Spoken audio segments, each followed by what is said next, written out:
Throughout the past century, political borders have shifted dramatically, with some nations disappearing altogether. So for today's video, I'm going to count down 15 countries that no longer exist. Number 15. The Kingdom of Hawaii. Although Hawaii is today a U.S. state, it was once a sovereign kingdom that existed until the late 19th century. Its annexation by the U.S. in 1898 ended its independence, and it remains a source of political and historical controversy. The Kingdom of Hawaii was established in 1795 by King Kamehameha I, who unified the islands through conquest and alliances. For most of the 19th century, Hawaii functioned as pretty much an internationally recognized monarchy. It maintained diplomatic relations with major powers, including Britain, France, and the United States, and was admitted into the global system of treaties and trade. Hawaii's economy became increasingly tied to sugar production, which attracted some significant investment from American and European settlers. Over time, foreign influence grew, and the Hawaiian monarchy faced some pressure to accommodate outside business interests. In 1887, King Kalakaua was forced to sign what became known as the Bayonet Constitution, which limited royal authority and expanded the power of foreign elites, particularly American planters and businessmen. This did weaken the monarchy and increased calls for closer ties to the U.S. When Queen Liliuokalani came to the throne in 1891, she attempted to restore the monarchy's authority by drafting a new constitution. Her efforts alarmed foreign settlers who organized a coup with the support of the U.S. minister in Honolulu and the U.S. Marines. On January 17, 1893, the monarchy was overthrown and a provisional government was established. Initially, U.S. President Grover Cleveland opposed annexation and called for the restoration of the Queen. However, the provisional government resisted, and in 1894, it declared itself the Republic of Hawaii, led by Sanford B. Dole. Over the next few years, support for annexation grew, particularly with the outbreak of the Spanish-American War in 1898, which highlighted Hawaii's importance as a naval base in the Pacific. That same year, the United States annexed Hawaii through the Newlands Resolution. The kingdom was officially gone, and it was replaced by the Republic and then by the U.S. territory of Hawaii. In 1959, Hawaii became the 50th U.S. state. The end of the Kingdom of Hawaii does remain controversial. Native Hawaiians continue to debate issues of sovereignty, cultural preservation, and even historical justice. Movements for Hawaiian independence or autonomy remain active, and they cite the overthrow and annexation as illegal. Nevertheless, as a recognized state, the Kingdom of Hawaii ceased to exist in 1898, bringing an end to one of the most unique monarchies in the Pacific. Number 14. East Pakistan. East Pakistan was the eastern wing of Pakistan from 1955 until 1971. Its existence and eventual secession illustrate how cultural, linguistic, and economic divisions can destabilize a state created with little regard for any regional differences. When British India was partitioned in 1947, the new state of Pakistan was created as a homeland for Muslims. However, it consisted of two wings separated by over 1,000 miles of Indian territory: West Pakistan, that's today's Pakistan, and East Pakistan, today's Bangladesh. These two regions shared Islam but differed sharply in language, culture, and economics. East Pakistan was more populous than the Western wing, with Bengali speakers forming the majority. Despite this, political power was concentrated in the West, particularly in Punjab. Early conflicts arose over language. The government sought to impose Urdu as the sole national language, which sparked protest in East Pakistan. The Bengali language movement of the early 1950s became a major turning point, with demonstrations in Dhaka in 1952 leading to police shootings that killed several students. This event entrenched the Bengali identity and resentment towards West Pakistani dominance. But in 1955, East Bengal was officially renamed East Pakistan as part of an administrative reform.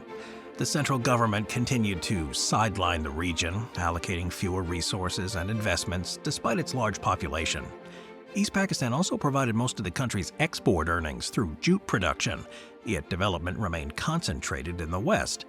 Political discontent came to a head in the 1970 elections, when the Awami League, led by Sheikh Mujibur Rahman, won a majority in Pakistan's National Assembly thanks largely to overwhelming support in East Pakistan. The party demanded greater autonomy, but West Pakistan's leadership under General Yahya Khan and later Zulfikar al-Bhutto resisted.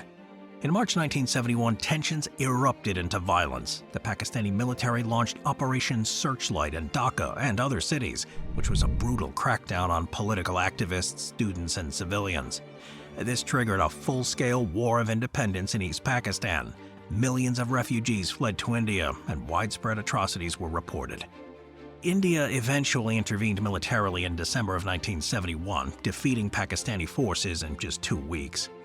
On December 16, 1971, Pakistan surrendered in Dhaka, and East Pakistan declared independence as the new state of Bangladesh.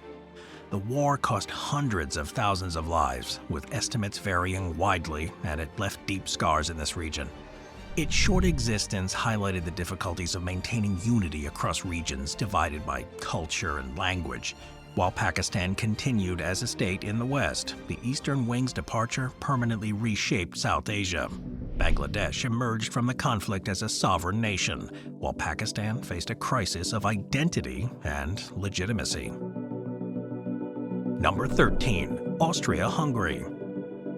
Austria-Hungary, officially the Austro-Hungarian Empire, was a major European power in the late 19th and early 20th centuries. Formed in 1867 by the Austro-Hungarian Compromise, it was a dual monarchy where Austria and Hungary were equal partners under one emperor.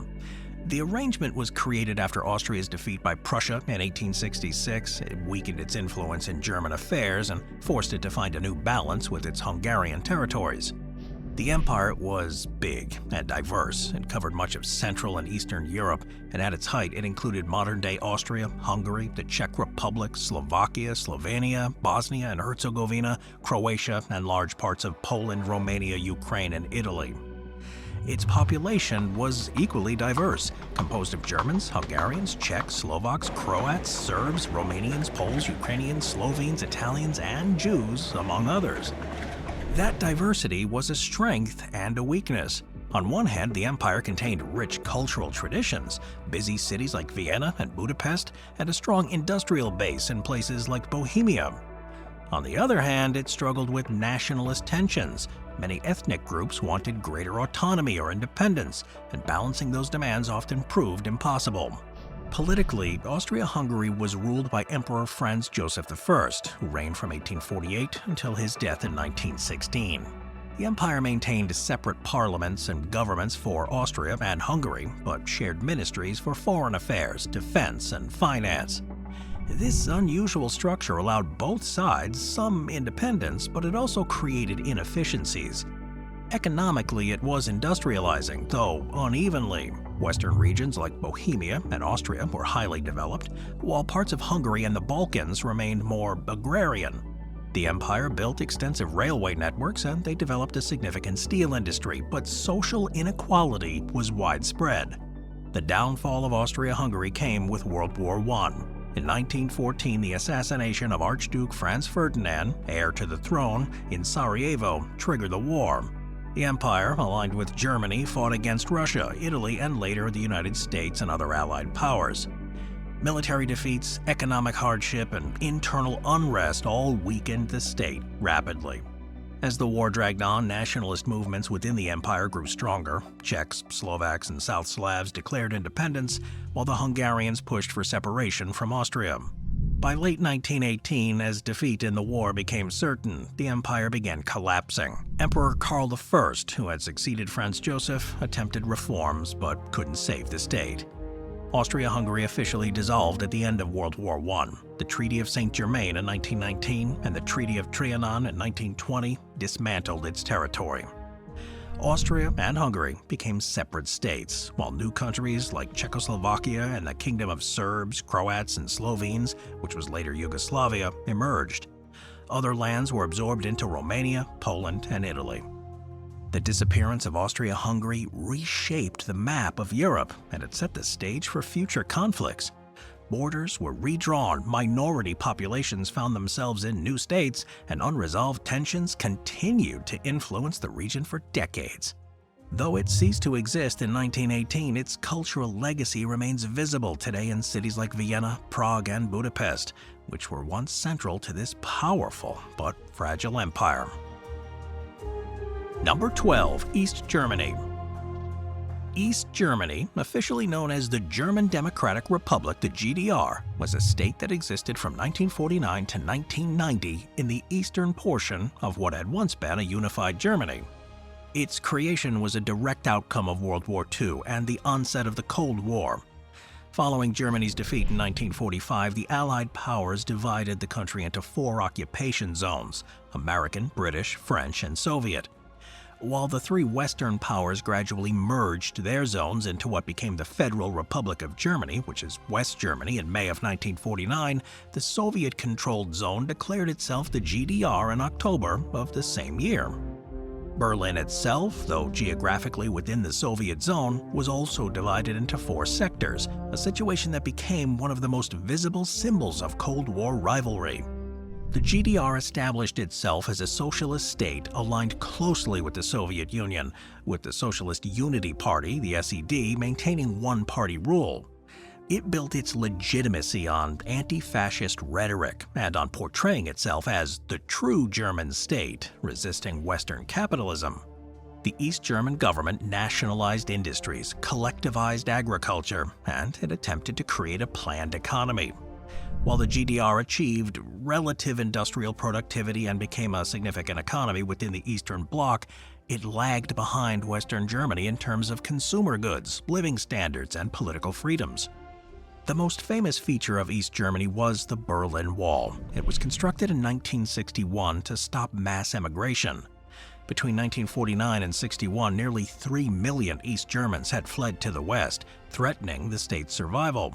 The wall effectively sealed the border in Berlin and became a global symbol of repression. Citizens of the GDR lived under an extensive surveillance state, operated by the Ministry for State Security, the Stasi, one of the most pervasive intelligence organizations in history. The Stasi monitored communications, they infiltrated communities, and recruited informants across all levels of society. But despite the restrictions, East Germany maintained a strong cultural identity, and they produced successes in areas like sports and education. East German athletes, often backed by state-sponsoring training programs, won disproportionate numbers of medals in the Olympics. Still, for many ordinary citizens, shortages, censorship, and lack of political freedoms defined daily life. The eventual fall of East Germany came as part of the broader collapse of communist regimes in Eastern Europe. In the late 1980s, reforms in the Soviet Union under Mikhail Gorbachev encouraged public protest movements. In 1989, East Germans began demonstrating in cities like Leipzig and Dresden, demanding political reform and the right to travel freely. On November 9, 1989, amid mounting pressure and confusion within the government, the Berlin Wall was opened, allowing East and West Germans to cross freely for the first time in decades. This moment accelerated the reunification process, and by March 1990, East Germany held its first and only free elections, which brought a government committed to reunification. On October 3, 1990, the GDR officially ceased to exist, as its territory was absorbed into the Federal Republic of Germany. The unification brought about significant economic adjustments, with challenges in integrating 2 very different political and economic systems. Today, traces of the GDR remain visible in architecture, cultural memory, and ongoing discussions about the legacy of division, but the country itself has disappeared from the map. Number 11. Czechoslovakia. Czechoslovakia was a Central European country that existed from 1918 until the very end of 1992, when it peacefully split into the Czech Republic and Slovakia. Its history represents the political landscapes of the 20th century, from the collapse of empires after World War I to the transformations following the Cold War. The country was created in October of 1918 as World War I drew to a close and the Austro-Hungarian Empire disintegrated. Czech and Slovak leaders declared independence, uniting the historic lands of Bohemia, Moravia, and Slovakia into a single state. From the beginning, Czechoslovakia had a diverse population with significant German, Hungarian, Ruthenian, and Polish minorities alongside Czechs and Slovaks. Despite those challenges, the interwar period saw Czechoslovakia develop as one of the most stable democracies in Central Europe, with a strong industrial base and relatively modern infrastructure. That stability didn't last. In the late 1930s, Nazi Germany demanded control over the Sudetenland, a border region inhabited largely by ethnic Germans. Under the Munich Agreement of 1938, Britain and France allowed Germany to annex this territory in hopes of preventing further conflict, but this only emboldened Hitler. By March 1939, Germany occupied the Czech lands, creating the Protectorate of Bohemia and Moravia, while Slovakia was declared a separate German-aligned state. Czechoslovakia, as an independent country, ceased to exist during World War II. After the war, the state was re-established in 1945. However, within just a few years, Czechoslovakia fell firmly under Soviet influence. In 1948, a communist coup brought the Communist Party to power, and the country became part of the Eastern Bloc.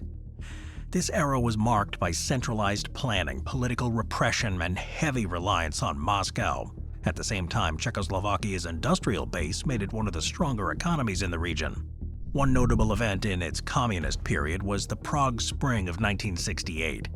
Reformist leader Alexander Dubček attempted to introduce socialism with a human face, which loosening censorship and allowed more political freedoms. These reforms alarmed the Soviet Union and other Warsaw Pact states, which invaded Czechoslovakia in August of 1968 to restore orthodox communist control. The invasion crushed the reform movement, though it also became a defining moment of resistance, and it was remembered across the world. For the next 2 decades, Czechoslovakia remained under tight communist rule. This changed dramatically in 1989 when mass protests broke out during what became known as the Velvet Revolution. Peaceful demonstrations led by dissidents like Václav Havel forced the communist government to resign. By the end of that year, Czechoslovakia had transitioned into a democracy, and they moved away from Soviet influence. The final chapter of Czechoslovakia came not through violence or outside intervention, but through political negotiations between Czech and Slovak leaders. Tensions had long existed over questions of federal structure, cultural differences, and economic priorities. While Czechs made up about 2/3 of the population and lived in more industrialized regions, Slovaks sought greater autonomy and recognition of their distinct identity. By 1992, after democratic elections, political leaders decided the best path forward was separation. On January 1st, 1993, the country formally and peacefully split into 2 independent states, the Czech Republic and Slovakia. This event became known as the Velvet Divorce, mirroring the non-violent Velvet Revolution just a few years earlier. Today, both successor states are stable democracies and members of the European Union. While Czechoslovakia no longer exists, it did leave behind a legacy of reform and peaceful political change. Its dissolution is notable because it happened without any bloodshed, showing that even deeply rooted states can end in ways that avoid the conflicts so often associated with the disappearance of countries. Number 10. Rhodesia. Rhodesia was an unrecognized state in southern Africa that existed from 1965 to 1979. It occupied the territory of modern-day Zimbabwe, and it was named after the British colonial figure Cecil Rhodes. Its short existence was shaped by colonial legacies, racial inequality, and an attempt by a white minority government to resist decolonization. The territory had been a British colony known as Southern Rhodesia since 1923.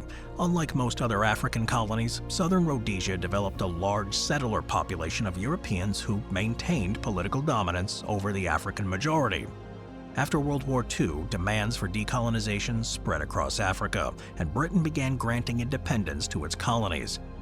However, Southern Rhodesia's white minority leadership resisted majority rule, fearing it would end their political and economic control. On November 11, 1965, Prime Minister Ian Smith's government issued a unilateral declaration of independence from Britain, declaring the new state of Rhodesia. This was unprecedented, a British colony breaking away without Britain's consent. Rhodesia proclaimed itself independent under white minority rule, refusing to implement majority rule despite pressure from London. The international response was swift. The United Nations condemned the move, and Britain refused to recognize the new state. Sanctions were imposed, and Rhodesia became diplomatically isolated. No country officially recognized its independence, not even apartheid South Africa, though South Africa and Portugal, which still ruled Mozambique, provided unofficial economic and military support. Rhodesia functioned as a state despite that isolation, maintaining its own government, military, and economy.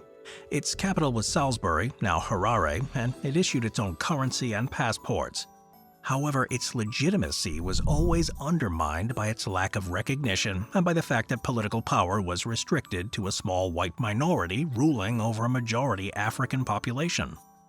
The key struggle during Rhodesia's existence was the Bush War, also known as the Rhodesian Civil War. African nationalist groups, particularly the Zimbabwe African National Union, led by Robert Mugabe, and the Zimbabwe African People's Union, led by Joshua Nkomo, fought guerrilla campaigns against the Rhodesian government. These movements were supported by neighboring African countries and by the Soviet Union and China. The war grew increasingly violent throughout the 70s. Rural areas were heavily affected, with guerrilla fighters targeting infrastructure and government forces responding with counterinsurgency campaigns. Casualties mounted on both sides, and the conflict strained Rhodesia's economy.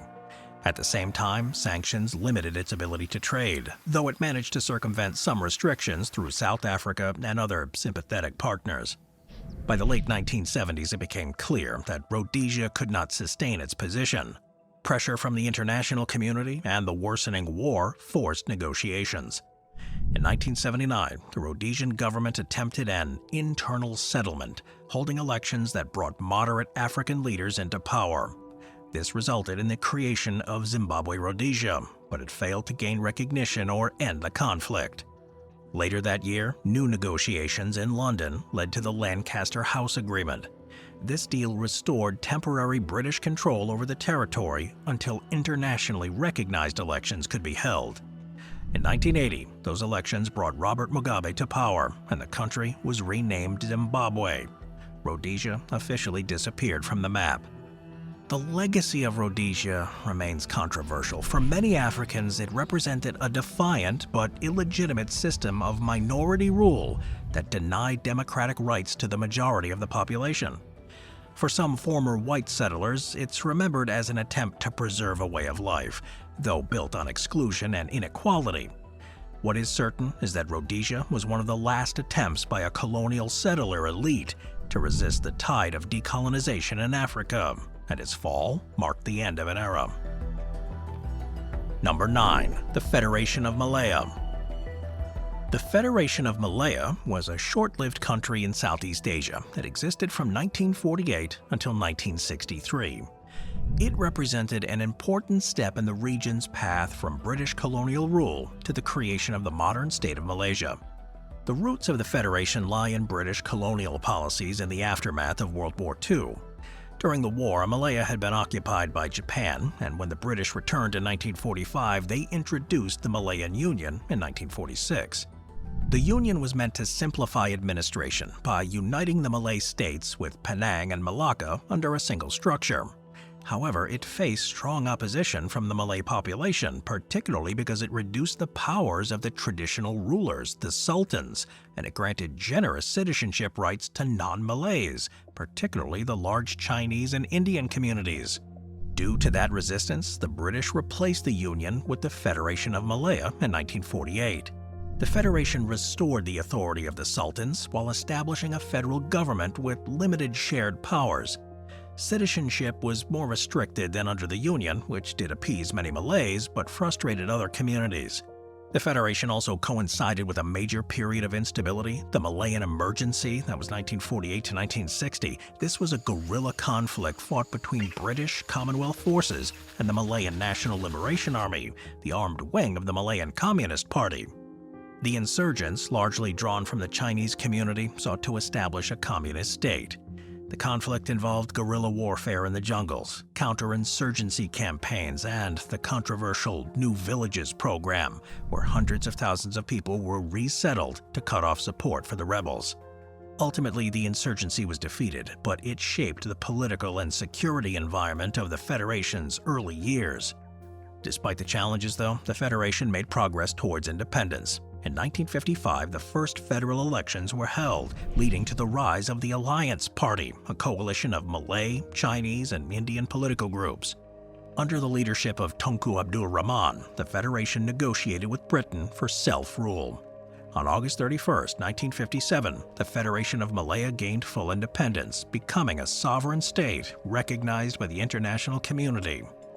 The Federation lasted only a few more years in its independent form. In 1963, it merged with Singapore, North Borneo, now Sabah, and Sarawak to form the new country of Malaysia. The merger was intended to strengthen the region against communist threats and balance the population mix. However, tensions quickly surfaced, particularly with Singapore. By 1965, Singapore left the Federation to become an independent nation. Though the Federation of Malaya disappeared in name, it did provide the foundation for Malaysia's later development. Its institutions, political framework, and independence movement shaped the character of the modern Malaysian state. Number 8. Yugoslavia. Yugoslavia, it was a country in Southeast Europe that existed in various forms during much of the 20th century, before finally dissolving in the early 2000s. Its story is one of creation through unity and collapse through division. The country was first formed in December of 1918 as the Kingdom of Serbs, Croats, and Slovenes. It emerged from the ruins of the Austro-Hungarian Empire at the end of World War I, bringing together several Slavic peoples into one state. In 1929, the country was renamed the Kingdom of Yugoslavia, meaning Land of the South Slavs.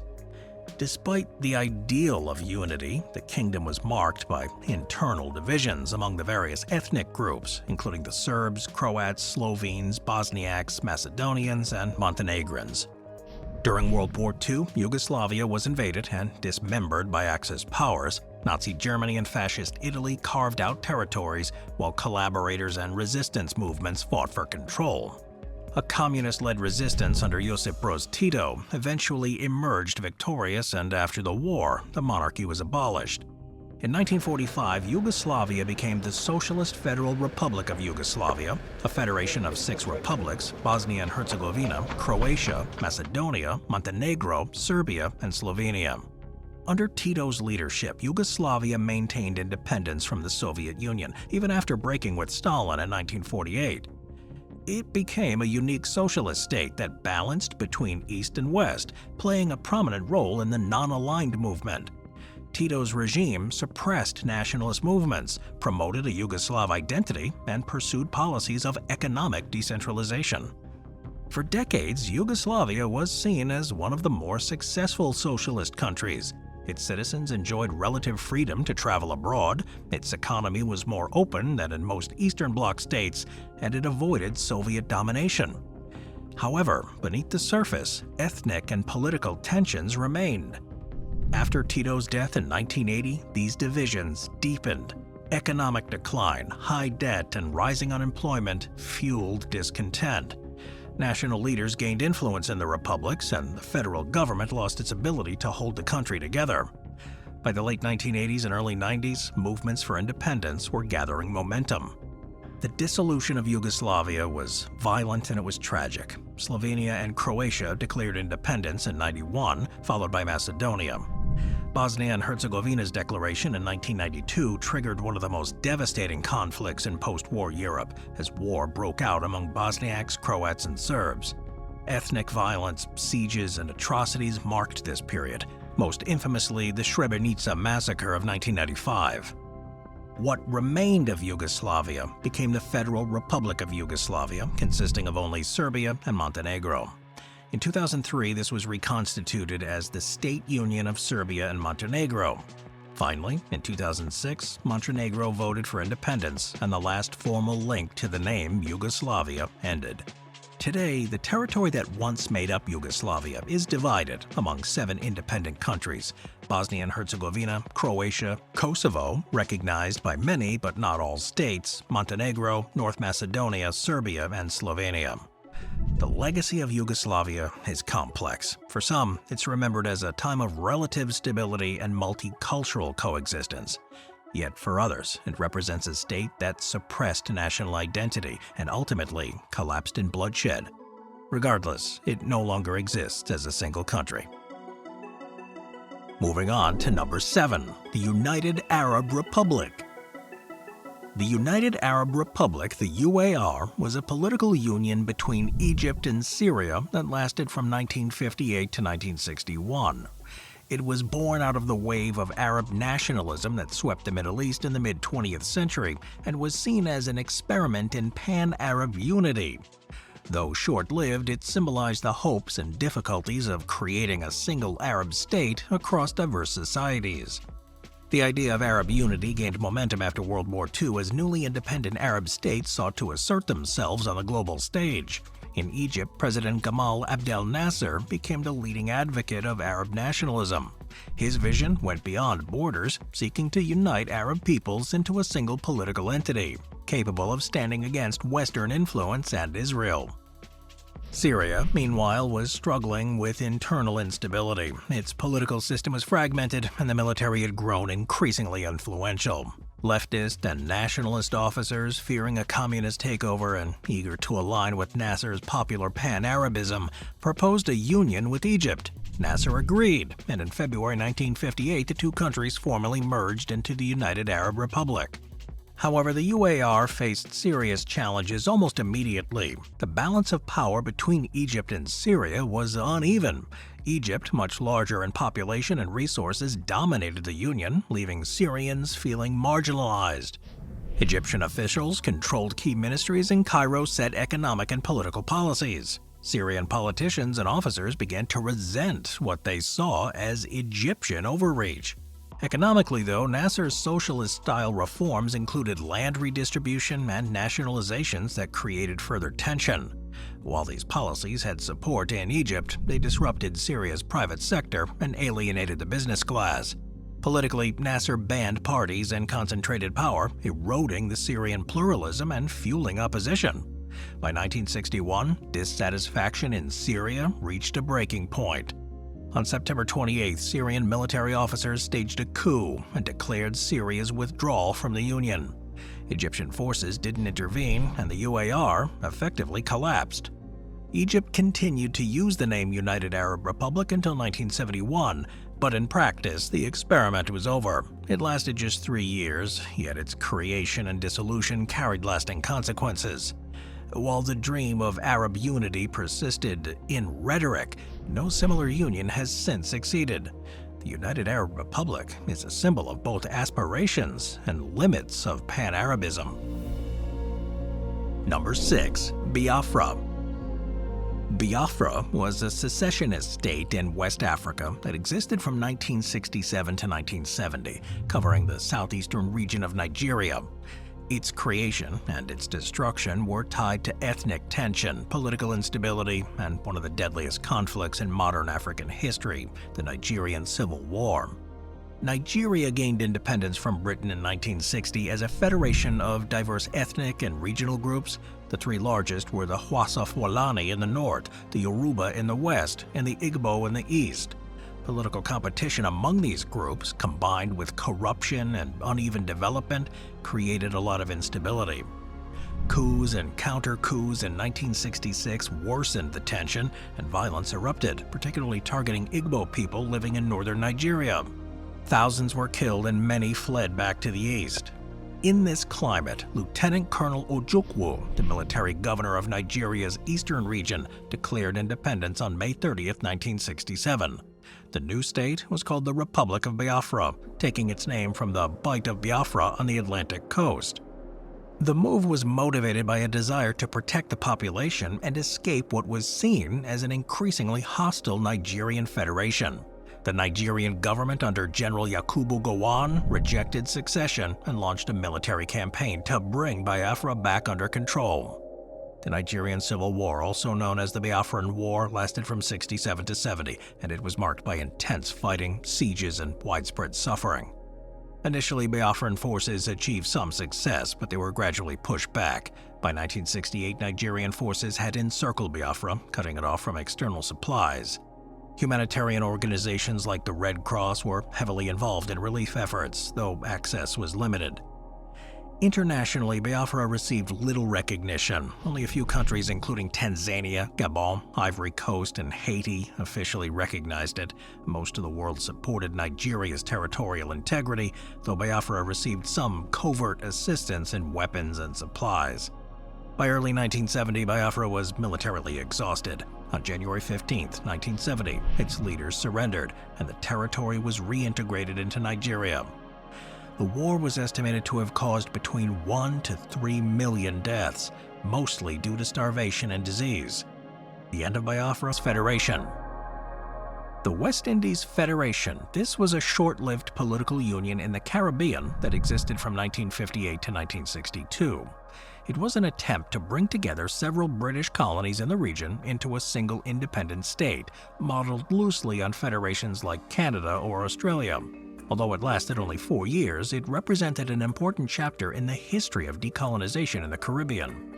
The idea for a federation arose in the post-World War II period, when Britain and other colonial powers faced increasing pressure to grant independence to their overseas territories. In the Caribbean, leaders believed small island colonies would be too weak to stand on their own and that uniting would strengthen their economic position. The British government supported the idea, hoping to simplify administration and accelerate the decolonization. The Federation was officially established on January 3, 1958. It brought together 10 territories: Antigua and Barbuda, Barbados, Dominica, Grenada, Jamaica, Montserrat, St. Kitts, Nevis, Anguilla, and St. Lucia, St. Vincent, and Trinidad and Tobago.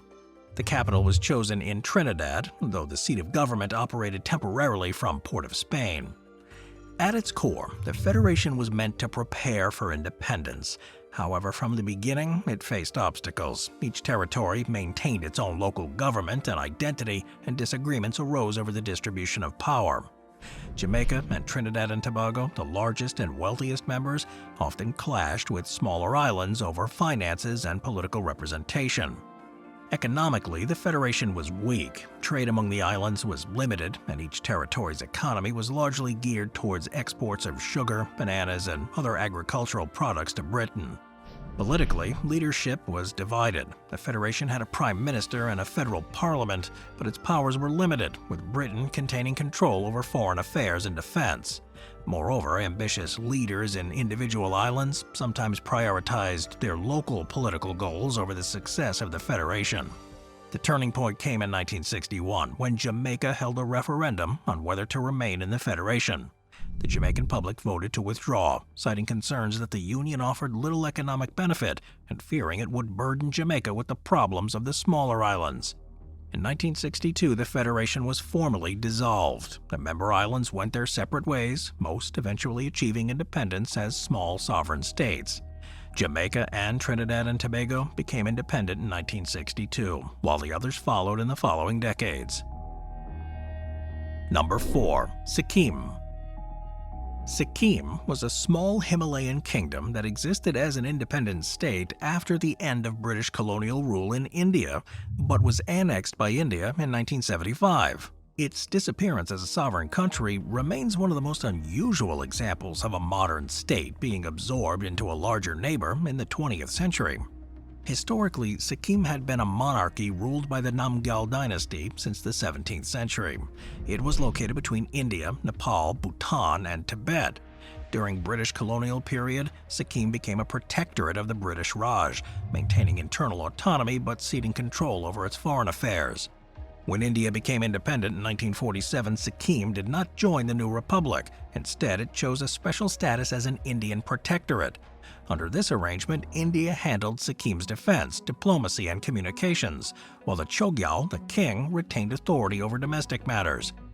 In the decades that followed, tensions grew. The kingdom had a diverse population, with the ruling elite and monarchy rooted in the minority Bhutia and Lepcha communities, while the majority of the population was of Nepali origin. Many Nepali-speaking residents felt marginalized under the monarchy and pushed for more democratic reforms. By the 1970s, opposition to the monarchy intensified. Political parties demanded more democracy and closer integration with India. In 1973, protests erupted in the capital of Gangtok, and India intervened by sending troops and overseeing the creation of a new democratic constitution. The king Namgyal tried to maintain his throne, but saw his power steadily eroded. In 1975, Sikkim held a referendum on its future. Official results showed an overwhelming majority voting to abolish the monarchy and join India as a state. On May 16, 1975, India formally annexed Sikkim, and it became the 22nd state of the Indian Union. Today, Sikkim is a fully integrated state within India. It's known for its tea plantations and tourism, but its disappearance as an independent kingdom shows how strategic concerns, internal political division, and the shifting realities of the Cold War could erase a sovereign state from the map. Number 3. South Yemen. South Yemen, officially the People's Democratic Republic of Yemen, was a socialist state in the southern Arabian Peninsula that existed from 1967 until it united with North Yemen in 1990. Its existence reflected both the end of British colonialism and the influence of Cold War politics in the Middle East. The roots of South Yemen lie in Aden, a port city that's been under British control since 1839. Britain later expanded its presence into the surrounding protectorates, creating the Aden Protectorate. After World War II, nationalist movements grew stronger in the region, demanding independence. Britain attempted to consolidate its territories into the Federation of South Arabia, but this move failed to suppress the opposition. By the early 1960s, armed resistance was underway, particularly from the National Liberation Front and the Front for the Liberation of Occupied South Yemen. The conflict, often called the Aden Emergency, became part of the broader wave of decolonization. In 1967, Britain withdrew, and the NLF seized power, declaring the creation of the People's Republic of South Yemen. In 1970, the state adopted a Marxist-Leninist orientation and renamed itself the People's Democratic Republic of Yemen. South Yemen became the only openly Marxist state in the Arab world. It nationalized industries, implemented land reform, and aligned itself with the Soviet Union and other socialist countries. Its government was secular and promoted social changes, including women's rights and expanded education, but it also suppressed political dissent. Relations with North Yemen, officially the Yemen Arab Republic, were tense. Two states clashed militarily several times in the 70s and 80s, and internally South Yemen experienced instability. A violent power struggle in 1986, known as the South Yemen Civil War, left thousands dead and weakened the government. By the late 1980s, the political environment was changing. The Soviet Union, South Yemen's main ally and supporter, was in decline. Economic troubles mounted, and pressure grew for reunification with North Yemen, which was wealthier due to oil revenue. On May 22, 1990, South Yemen and North Yemen formally united to form the Republic of Yemen. While unification was celebrated at the time, it didn't resolve the underlying differences. A civil war erupted in '94 when southern leaders attempted to secede again, but the rebellion was crushed. Today, Yemen remains united in name, but deeply divided, with ongoing conflicts that trace back to the uneasy merger of 1990. South Yemen no longer exists as a recognized state, but southern identity remains strong, and separatist movements continue to call for independence. Number 2. Tibet. Tibet's history for the first half of the 20th century represents one of the most striking examples of a state that functioned independently for decades, yet ultimately disappeared under the pressure of a stronger neighbor. Though Tibet had long been part of China's sphere of influence, its effective independence after the fall of the Qing dynasty in 1911 and its subsequent incorporation into the People's Republic of China in the early 1950s remains one of the most significant geopolitical changes in modern Asia. When the Qing dynasty collapsed in 1911 during the Xinhai Revolution, Chinese officials and troops stationed in Tibet were forced to withdraw. In 1912, the 13th Dalai Lama declared Tibet's independence. For the next several decades, Tibet operated as a de facto sovereign state. It controlled its own territory, conducted foreign relations with new neighbors, maintained an army, printed its own currency, and issued its own postage stamps. Its government was headquartered in Lhasa, and its political and religious institutions were based on centuries of Buddhist tradition. Despite this independence in practice, Tibet never gained broad international recognition.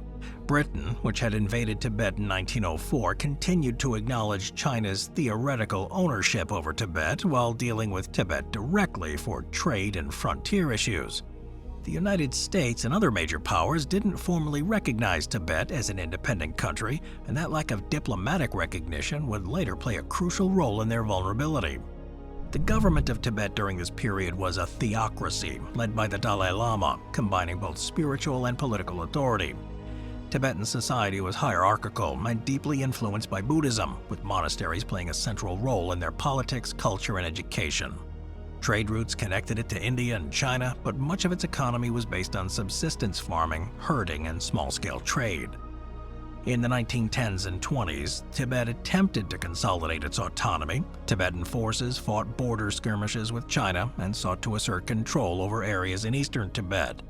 The Simla Conference of 1913-14, attended by representatives from Britain, China, and Tibet, attempted to resolve Tibet's status. The resulting Simla Accord recognized China's suzerainty while granting Tibet autonomy, and it proposed dividing Tibet into inner and outer regions. However, China refused to ratify the agreement, leaving Tibet's international status ambiguous. World War II brought Tibet into closer contact with global powers. The Allied forces viewed Tibet as strategically important given its location between British India and China. However, Tibet maintained its isolationist policies, allowing limited passage of supplies, but resisting efforts to modernize or militarize. After the war, as Britain withdrew from India and the new People's Republic of China came to power in 1949, Tibet's isolation became more precarious.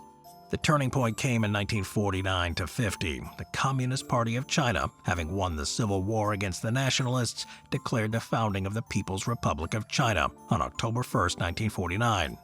Almost immediately, Chinese leaders announced their intention to liberate Tibet, which they considered an inseparable part of China's historic territory.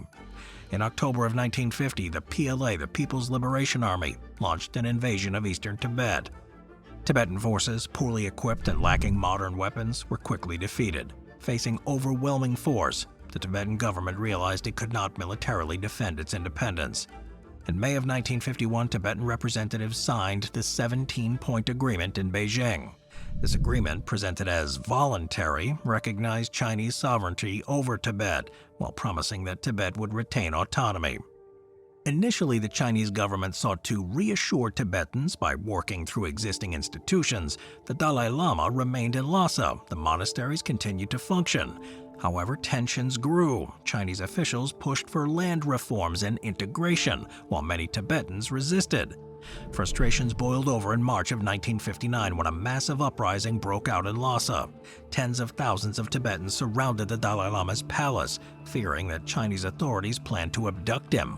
The PLA crushed the revolt with force, resulting in thousands of deaths. The Dalai Lama fled to India, where he established a government in exile that still exists today in Dharamsala. From that moment onward, Tibet ceased to exist, even nominally, as an independent state. It was formally incorporated into the PRC as the Tibet Autonomous Region in 1965, though large parts of eastern Tibet had already been reorganized into neighboring Chinese provinces. Number 1. The Ottoman Empire. The Ottoman Empire, this was one of the most influential states in world history, but by the early 20th century, it had weakened to the point of collapse. Although it had ruled huge territories for centuries, stretching across the Middle East, North Africa, and southern Europe, by the late 1800s, it was often referred to as the sick man of Europe. The empire also faced increasing interference from European powers, particularly Britain, France, and Russia, who sought influence over its lands and trade routes. By the time of World War I, the Ottoman Empire controlled much less territory than at its peak centuries earlier. It still held Anatolia, parts of the Middle East, and some European land, but its reach was diminished. In 1914, the Ottomans entered the war on the side of Germany and Austria-Hungary, hoping to regain strength. Instead, the war hastened their downfall. The empire suffered defeats on multiple fronts. Allied forces attacked at Gallipoli in 1915, while campaigns in Mesopotamia, Palestine, and Arabia further weakened their control. Arab revolts supported by Britain also undermined the empire's authority in its Arab provinces. After the war, the Ottoman government signed the Treaty of Sèvres in 1920, which carved up much of its remaining territory among the Allied powers.